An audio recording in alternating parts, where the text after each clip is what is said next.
পাচ্ছেন। আসসালামু আলাইকুম, সবাইকে শুভেচ্ছা স্বাগত জানাচ্ছি ফাতেহা ট্রাভেলস এন্ড ট্যুরিজম থেকে। তো ফাতেহা ট্রাভেলস এন্ড ট্যুরিজম তাদের সর্বদা চেষ্টা করে প্রত্যেকটা কাস্টমারের স্যাটিসফ্যাকশন এবং তাদের কথা কাজে মিল রাখার জন্য। তো আজকে আমার সামনে আছেন আমাদের সম্মানিত কাস্টমার জসিম ভাই। জসিম ভাই বাড়ি হলো নোয়াখালী মাইজদিতে।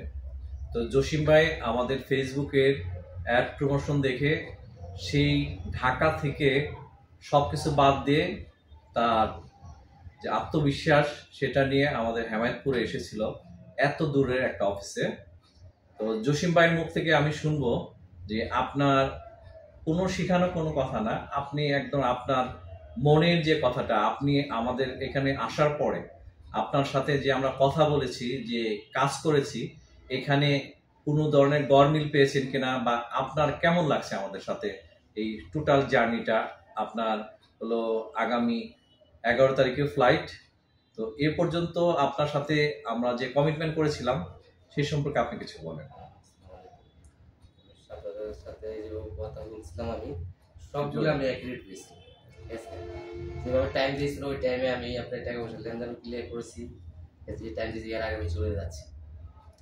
বলেছেন 2 মাস লাগবে, 2 মাস লাগে না, আমার 1 মাসে এই সমস্যা হয়ে গেছে। আর অ্যাকুরেট আনসার আসছে, আমি আমার কাগজপত্র সব দিয়ে দিয়েছি। আচ্ছা, আমরা জসিম ভাইয়ের মুখ থেকেই শুনলাম। তো জসিম ভাই যাচ্ছে হলো সৌদি আরবের একটা বিখ্যাত কোম্পানিতে, সরাসরি কোম্পানি, সেই কোম্পানির লন্ড্রিম্যান হিসেবে। তো আমি আপনাদেরকে একটা রিকোয়েস্ট করব, যারা বাংলাদেশ থেকে বিভিন্ন দেশে যান, যারা আমাদের এই দেশের জনশক্তি রেমিটেন্স, যারা আমাদের দেশের সমৃদ্ধ করেন, তাদেরকে বলবো যে আপনারা অবশ্যই বিদেশে ভালো কাজ এবং কি কাজ শিখে তারপরে যান, যেটা দেশের জন্য আপনার জন্য ভালো। তো জসিম ভাই এর আগেও সৌদি আরবে ছিলেন, সে ওখানে লন্ড্রির কাজ করছে, এখনো সেই একই কাজে যাচ্ছে। তো এটা হলো এই জসিম ভাইয়ের পাসপোর্ট, এটা তার বোর্ডিং কার্ড, এটা তার টিকিট, আর সাথে হলো তার এই যে বিএমইটি কার্ড, এটা হলো তার ভিসা কপি। তো আমরা জসিম ভাইকে বুঝিয়ে দিচ্ছি। তো জসিম ভাইয়ের জার্নি ভালো হোক।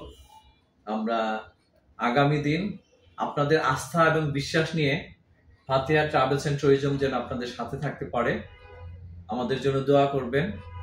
আল্লাহ হাফেজ। আর আমাদের জসিম ভাইয়ের জন্য দোয়া করবেন, জসিম ভাই যেন ভালো থাকতে পারে, তার পরিবার এবং বাংলাদেশের জন্য যেন সে সুনাম বয়ে আনে। আপনারা তার জন্য দোয়া করবেন।